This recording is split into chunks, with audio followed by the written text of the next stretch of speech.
어떤 그 정신과 의사 한 분이 책을 쓰셨는데 이 책 제목이 감정은 습관이다라는 책을 쓰셨습니다. 이분 책에 보니까 찾아오는 수많은 환자들 중에 너무 불안해하는데 걱정거리가 아무것도 없는데도 불안해하는 분이 있다라는 거예요. 왜 그러냐 그러니까 걱정거리 없는 게 걱정이라는 거예요. 걱정도 팔자인 분들이 그렇게 많다라고 합니다. 찾아오는 환자들 중에 물어보니까 평생 걱정이 끊이지가 않게 살아와서 늘 불안해하면서 살았는데 막상 걱정할 게 없어지니까 그게 또 불안하다라는 거예요. 또 무슨 일이 있는 거 아닌가, 또 나 모르는데 또 뭐 일이 생기는 거 아닌가, 계속 차라리 분명하게 걱정거리가 있으면 좋겠다라고, 또 그게 불안하다는, 걱정거리가 없으니까 그것 때문에 불안해서 잠도 못 자고 밥도 못 먹고 하는 환자들이 많다라고 합니다. 또 어떤 분은, 어떤 환자는, 찾아오는 환자들 중에 어떤 환자는 기분이 막 이제 뭐라도 할 수 있을 것처럼 좋은 기분이 계속 좀 유지가 되면 좋겠는데 꼭 기분이 좋다가 조금 지나면 금방 막 우울해지고 막 속상해지고 낙심해지고, 이 좋은 기분이 끝까지 가지를 않는다라는 거예요. 꼭 한번 올라갔다가 내려가고 또 올라갔다가 내려가고. 이 의사 얘기에 의하면 이런 감정들, 계속 불안해하고 걱정하는 것들, 또 감정이 오르락내리락 하는 것들, 이게 다 습관이라고 합니다. 왜 이런 감정들이 습관이 되냐? 사람의 뇌가 익숙한 것을 좋아한다라는 거예요. 왜 익숙한 것을 좋아하느냐? 살기 위해서. 왜? 이렇게 익숙한 대로 살아와서 내가 살아남았고 생존했으니까, 지금까지 살아온 대로 내가 살고 있으니까 앞으로도 이렇게 살아야 생존할 수 있고 생명을 유지할 수 있겠다라고 뇌가 본능적으로 그렇게 생각한다라는 거예요. 감정이든지 무슨 일이든지 다 익숙한 것을 뇌는 좋아한다라는 것입니다. 본능이라고 합니다.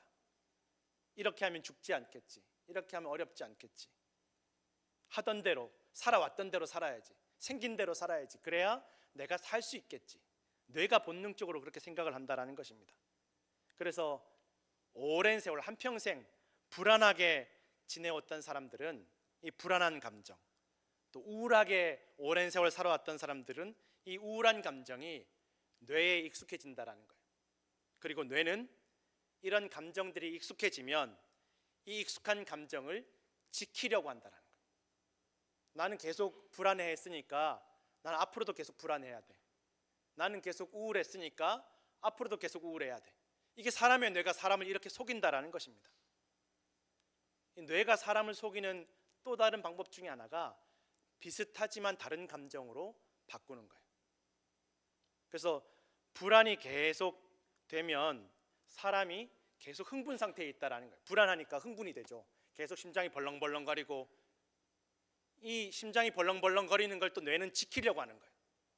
그래서 불안할 이유가 없어지면 이 흥분 상태를 유지하기 위해서 사람을 분노하게 한다라고 합니다.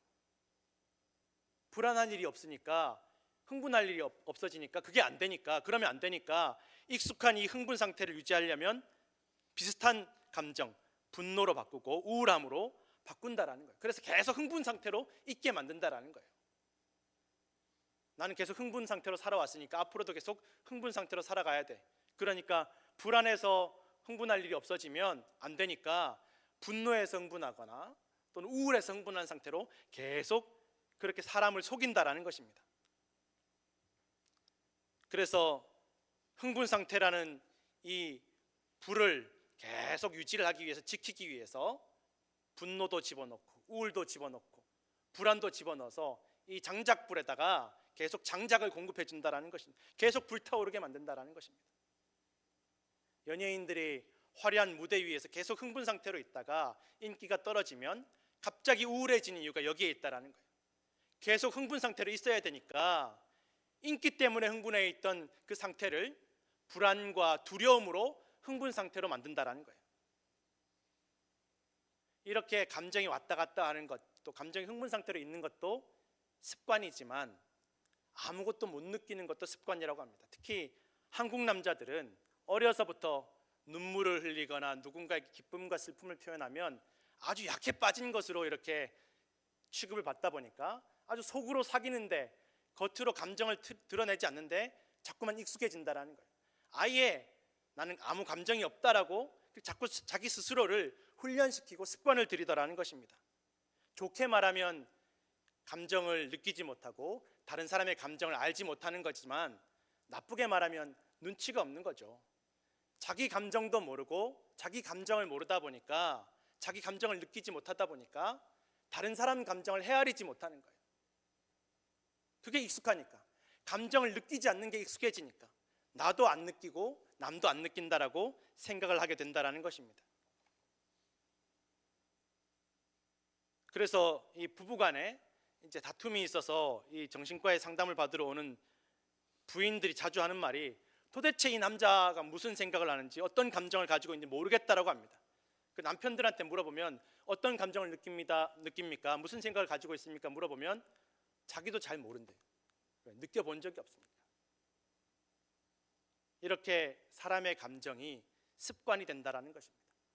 불안한 감정, 두려운 감정, 우울한 감정, 분노하는 감정, 심지어는 아무것도 느끼지 못하는 감정, 다 습관이 되더라는 것입니다. 근데 한편으로 이 의사가 하는 말이, 이렇게 감정이 습관이 되는 게 나쁜 것만은 아니라는 거예요. 왜 나쁘지 않냐? 반대로 희망이 될 수도 있는 게, 좋은 감정도 습관이 될 수 있다는 거예요. 나쁜 감정이 습관이 될 수 있으면 좋은 감정도 습관이 될 수 있다는 것입니다. 그래서 긍정적인 감정, 기쁜 감정, 좋은 감정이 생겼을 때 이것을 자꾸 붙잡으려고 연습하고 노력하면 이게 습관이 될 수 있다는 것입니다. 그래서 이 의사의 말은, 조언은, 하루 동안 내가 좋았던 감정이 생기면, 내가 기분 좋았던 기분이 생기면 그걸 적어놓고 계속 그거를 기억하고 읽어보라는 거예요. 자기 전에도 읽고 틈나는 대로, 내가 오늘 이렇게 기분 좋은 일이 있었지, 내가 오늘 이렇게 행복한 감정을 느꼈지, 내가 오늘 이렇게 따뜻한 감정을 느꼈지, 좋은 일들을 계속 적어놓고 계속 보라는 거예요. 자기 전에도 보고. 그러면 그것이 습관이 될 수 있다는 것입니다. 그리고 또 이 의사가 우울증을 앓는 환자들에게 항상 이야기하는 게, 방 청소를 하시라고. 청소를 자꾸 하면서 그냥 청소만 하지 말고, 청소하면서 무슨 생각을 하느냐, 내가 이 청소하면서 나는 방만 청소하는 게 아니라 내 마음을 청소한다라고 계속 생각하면서 방을 청소하라고 합니다. 나는 이 지저분한 방을 청소하면서 내 마음의 지저분한 감정들도 청소한다라고 자꾸만 생각을 하면서 청소를 하라는 것입니다. 눈에 보이는 것도 깨끗해지고 내 마음도 좀 정리가 된다라는 것입니다. 꼭 청소만이 아니라 뜨개질을 하더라도 이 엉클어진 실을 내가 이렇게 짜임새 있게 정리하고 잘 다스리면서 내 마음을, 내가 이렇게 엉클어진 마음을 이렇게 잘 이렇게 다스린다라고 계속 생각을 하라는 것입니다. 이런 작은 습관들을 통해서 내 감정에 좋은 습관을 만들 수 있다라는 것입니다.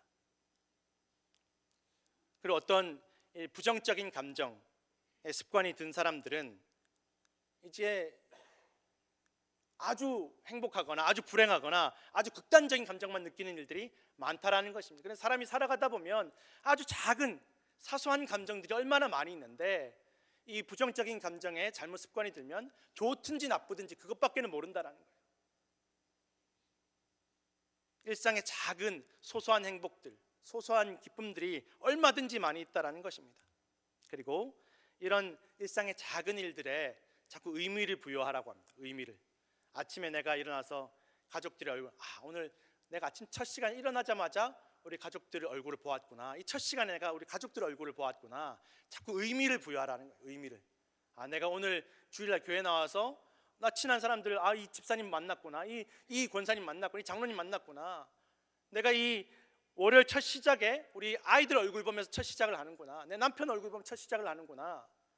물론 그러다 보면 이게 무슨 소용이 있나 싶은 생각이 든다라고 합니다. 번아웃이 온다라고 합니다. 뭐 남편 얼굴 본들, 아이들 얼굴 본들, 이게 무슨 소용이 있나라고 의미 없이 생각될 때도 있지만, 그것은 이렇게 의미를 부여하는 데 있어서 목적과 방향이 없기 때문에 그렇다라는 거예요. 왜 내가 이 첫날 아침에 가족들 얼굴을 보느냐? 우리 가족 화목하기 위해서. 우리 가족 화목하기 위해서 내가 오늘 직장에 나가서 일한다는 어떤 분명한 목적이 있으면, 방향이 있으면 허무하지 않다라는 것입니다. 내가 오늘 날마다 똑같은 일을 하고, 내가 오늘 출근해가지고, 내가 오늘 일 나가서 똑같이 지루한 일을 하는데 이게 우리 가족들을 위해서 하는 거다, 우리 가족들 화목하기 위해서 하는 거다, 이것을 늘 생각하고 있으면 허무해지지 않는다라는 것입니다. 내가 오늘 이 일을 해서 사람들에게 어떤 도움을 줄 수 있을까? 좋은 의미를 부여하고, 내가 이 일을 해서 돈을 벌면 무엇을 할까?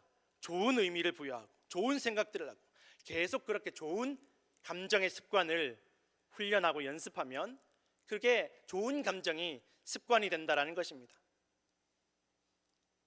그렇게 목적과 방향을 분명하게 정하고 날마다 좋은 감정을 위해서, 좋은 생각을 위해서 노력하면 인생도 그 방향으로 나아가고 내 감정과 마음도 그 방향으로 나아가게 된다라는 것을 이 정신과 의사가 수많은 환자들을 만나면서 깨닫게 되었다라는 것입니다.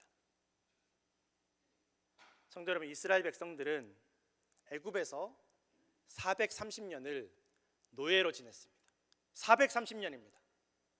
4시간도 아니고 4달도 아니고 4년도 아니고 430년, 몇 대를 거쳐서 노예로 지냈습니다.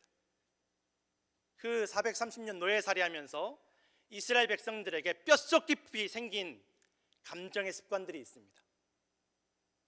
애굽 사람들에 대한 두려움, 불안함, 의심, 분노, 시기, 질투, 불신, 뼛속 깊이 새겨졌습니다. 패배감을 가지면서 살아갈 수밖에 없었습니다. 애굽 사람들이 아무리 괴롭히고 학대하고 힘든 일을 시켜도 말 한마디 못하는 거예요. 애굽 사람들 두려우니까 저 사람들 시키는 대로 살아야 우리가 살 수 있다라고 뼛속 깊이 그렇게 새겨진 거예요. 저 애굽 사람들이 하라는 대로 해야 우리가 살 수 있다, 두렵다, 무섭다, 이게 새겨진 거예요. 심지어 갓 태어난 아이들을 자기 손으로 강물에 던지라고 시키는데, 이 갓난쟁이 자기 아이들을 강물에 던지라고 시키는데, 죽이라고 시키는데 말 한마디 하지 못하는 거예요. 왜? 애굽 사람들이 시키는 대로 해야 그나마 남아있는 아이들이라도 살 수 있다, 우리가 살 수 있다, 내가 살 수 있다, 말 한마디 못하는 거예요. 뼛속 깊이 애굽 사람들에 대한 두려움이, 노예에 대한 감정이, 노예로서의 감정이 새겨져 있다는 것입니다. 도와주려는 사람 믿지 못하는 감정도 새겨져 있습니다. 이 모세가 아직 애굽의 왕자였을 때 애굽 사람이 자기 동족 이스라엘 사람을 막 때리고 폭행을 하니까 가서 말리다가 애굽 사람을 죽여버립니다. 자기 동족 이스라엘 사람 도와주려고. 그 다음 날 이제는 이스라엘 사람들끼리 싸우는데 또 한 사람이 일방적으로 맞고 있는 거예요. 때리는 사람 가서 말리니까 이 이스라엘 사람들이 모세에게 뭐라고 말해요? 네가 뭔데 끼어드냐? 너 또 나 죽이려고 그러냐? 모세는 도와주려고 말린 건데 때리던 이스라엘 사람은 너 나 죽이려고, 어제처럼 그 애굽 사람 죽이는 것처럼 나 죽이려고 그러냐? 도와주려는 사람을 의심하는 거예요. 얘 모세가 나를 말리는 거는 나 죽이려고 그러는 거다, 이렇게 생각하는 거예요. 의심하는 거예요. 분노하는 거예요. 이게 뼛속 깊이 새겨졌다는 것입니다. 도움을 받지 못하는 거예요.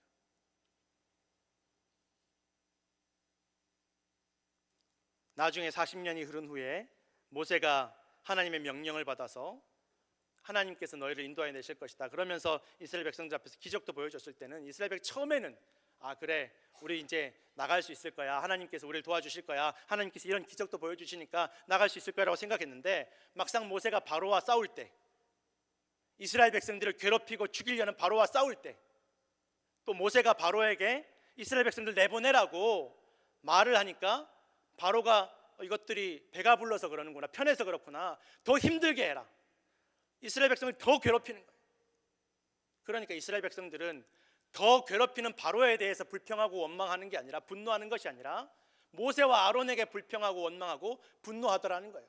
왜? 애굽은 두려우니까, 바로는 두려우니까. 왜 괜히 니네가 일 크게 만들어가지고 이렇게 우리 더 힘들게 만드냐는 거예요. 왜 일 더 키우냐는 거예요. 그냥 가만히 있으면, 우리 그냥 여기 노예처럼 살면 더 힘들어지진 않는데 왜 괜히 일 더 크게 만들어서 우리 더 힘들게 하냐는 거예요. 애굽에 대해서는, 괴롭히는 애굽에 대해서는, 바로에 대해서는 아무 소리 하지 못하는 거예요. 이 두려움과 공포가, 애굽 사람들에 대한 두려움과 공포가 이스라엘 사람들 뼛속 깊이 습관이 되어서 새겨져 있었다라는 것입니다.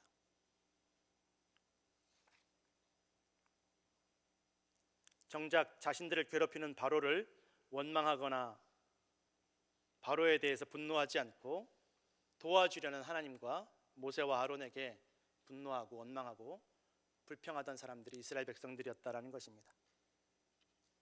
10가지 재앙으로 애굽을 심판하시면서 이스라엘의 억울함을 대신 갚아주셨지만 구름 기둥과 불 기둥으로 하나님께서 그들과 24시간 밤낮으로 함께 하심을 경험하게 해주셨지만 이 이스라엘 백성들의 감정 습관은, 두려움과 공포는 고쳐지지가 않습니다. 홍해 앞에 섰을 때 뒤에서 애굽 군대가 쫓아온다는 그 이야기를 들었을 때 저 애굽 사람들 왜 약속을 어기고 쫓아오느냐, 내보내주었으면 그만이지라고 애굽에 대해서 분노하는 게 아니라 하나님을 원망하고 모세와 아론에 대해서 분노했던 사람들이 이스라엘 백성들이었습니다. 쟤네들 왜 쫓아오냐, 아니 안 쫓아오고 우리 내보내주기로 한 거 아니냐 라고 애굽에 대해서 분노하지 않았다라는 것입니다. 애굽 사람들 바로에 대한 두려움과 공포가 뼛속 깊이 새겨져 있다는 것이, 패배주의가, 노예의식이 뼛속까지 습관이 되어 있었다는 것입니다. 이것이 이스라엘 430년 동안 길러온 감정의 습관들이었습니다. 하나님을 믿지 못하고 도와주려는 이들에게 오히려 분노하고, 괴롭히는 자들은 두려워하고, 도와주려는 이들을 의심하고 불평하고, 당장의 불안함 때문에 예전으로 돌아가려고, 옛날에 애굽에서 살 때가 차라리 좋았다, 괜히 우리 여기까지 이끌고 나와서 애굽에서 노예살이 할 때가 좋았다. 그런데도 하나님께서는 그들을 계속 훈련시키십니다. 하나님께 도와주심을 경험하게 하십니다. 먹을 것이 없을 때 먹을 것을 주시고, 물이 없을 때 마실 것을 주시면서 너희가 무슨 일을 만나도 하나님 믿고 의지하면 하나님 너를 도와주실 것이다, 그러니 두려워하지 말고 무서워하지 말라고, 불안해하지 말라고 계속 훈련시키시는 것입니다. 그렇게 1년 동안 훈련시켰는데도 고쳐지지 않습니다. 430년 두려움과 공포와 불안 속에 살아왔으니 그게 쉽게 고쳐지겠습니까?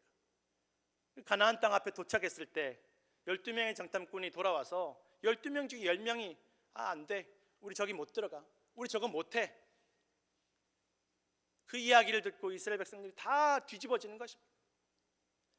차라리 저 우리가 오던 광야에서 죽었더라면, 차라리 저 애굽 땅에서 죽었더라면 왜 우리를 여기까지 데리고 와서 고생은 고생대로 시키고 여기서 죽게 만드냐, 다 원망하고 모세와 하나님을 불평하고 원망하고 분노하는 것입니다. 정작 저 가나안 사람들에 대해서 분노하고 우리가 저 땅을 차지해야 되겠다라는 그런 믿음을 가지는 것이 아니라 불안해하고 두려워하고 분노하는데 익숙해져 있다는 거예요. 그게 습관이 됐다는 것입니다.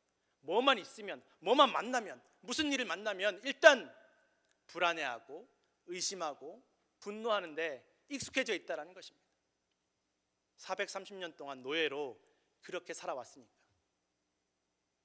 거기에 익숙해져 있다는 것입니다. 그래서 하나님께서 40년 동안 다시 이스라엘 백성들을 광야에서 훈련시키십니다.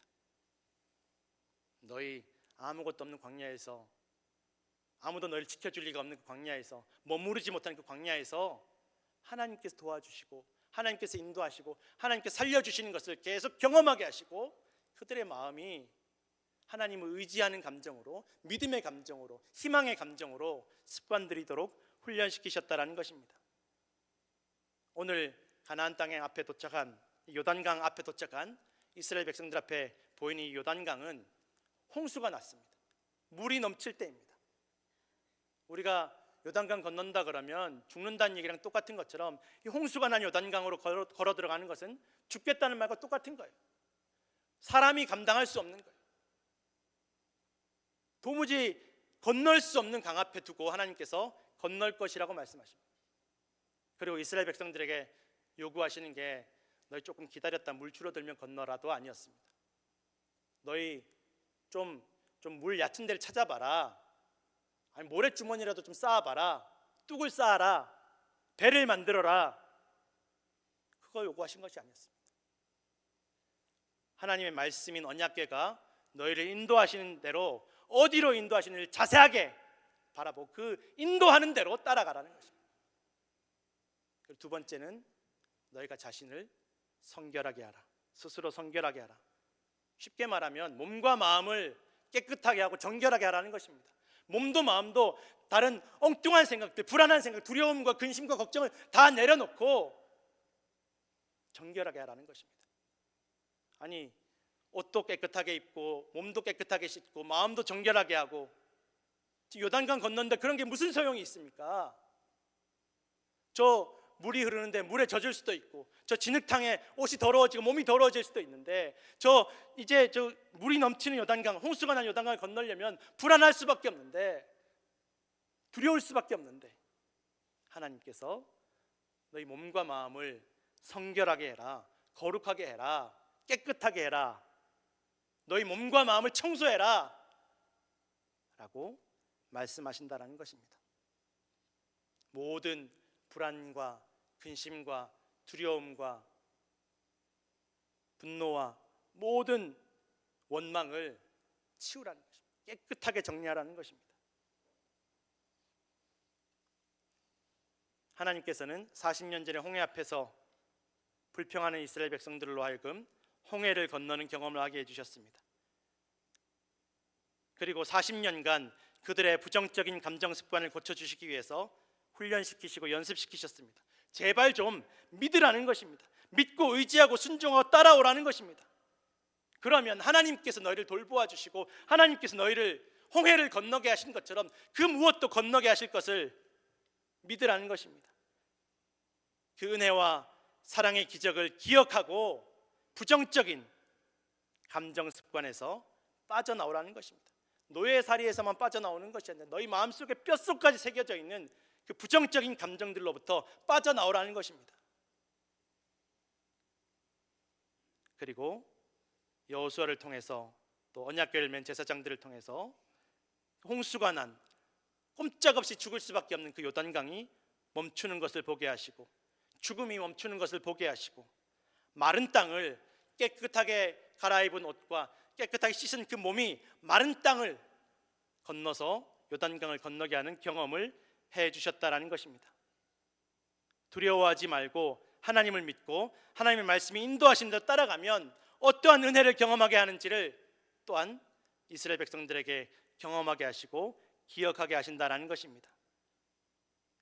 예수님께서 제자들과 모두에게 내가 죽을 것이고 고난당할 것이고 그러나 3일 만에 죽음과 사망을 이기고 살아나실 것임을 약속하시고 말씀하셨습니다.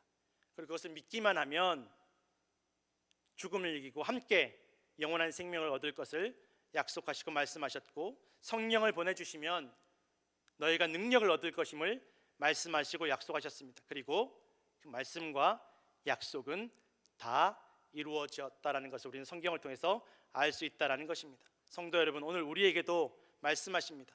두려워하지 말고 낙심하지 말고 불안해하지 말고 항상 기뻐하고 쉬지 말고 기도하고 범사에 감사할 것을 말씀하신다라는 것입니다. 부정적이고 악한 감정 습관에서 벗어나서 믿는 습관을, 믿음의 습관을 기를 것을 오늘도 우리에게 말씀하심을 여러분 믿으시기를 부탁드립니다. 이것이 하나님 뜻이라는 것입니다. 우리 이 시간에 찬양 한 곡 함께 하시겠습니다. 우리 같이 아시는 분들 함께 찬양해 주시면 감사하겠습니다.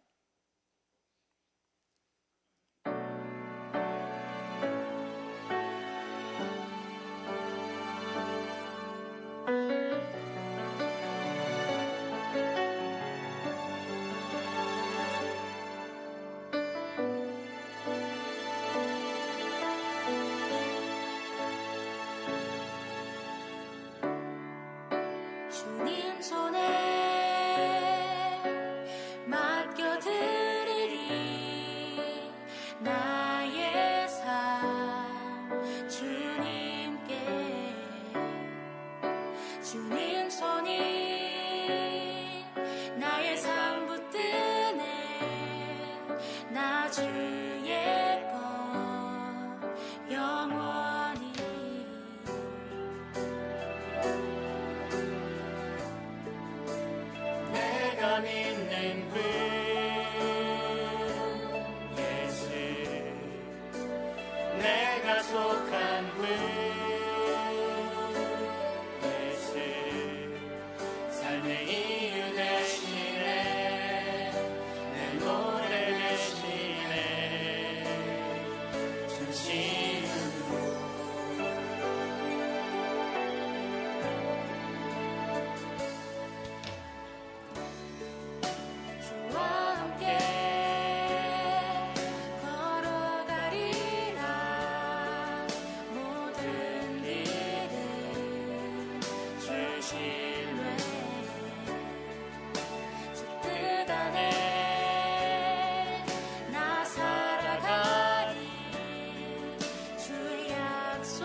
믿는 분 예수 내가 속한 분 예수 삶의 이유 되시네 내 노래 되시네 내가 믿는 분 예수 내가 속한 분 예수 삶의 이유 되시네 내 노래 되시네 진심으로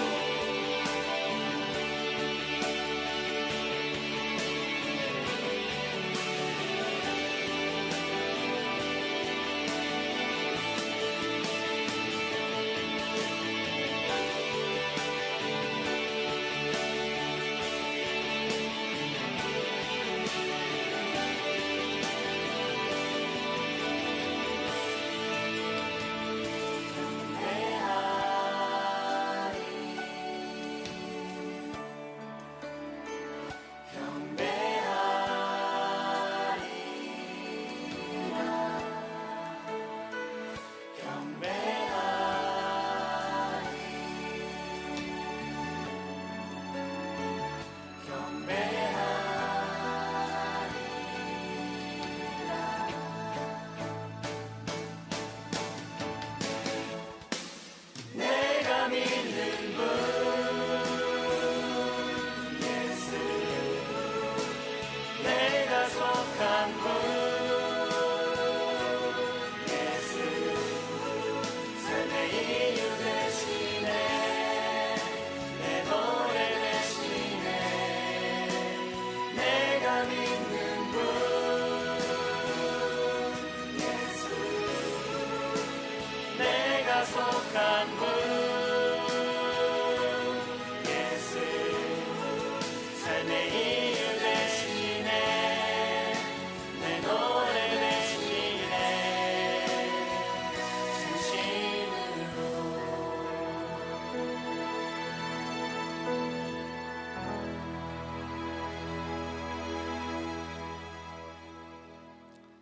성도 여러분, 오늘도 우리를 돌보시고 사랑하시고 우리의 몸과 마음을 성결하게 하여서 부정적이고 악한 감정에서 빠져나오기를 원하시는 주님을 바라보시고 또 예수님을 믿고 의지하시는 성도들 되시기를 간절히 축원합니다.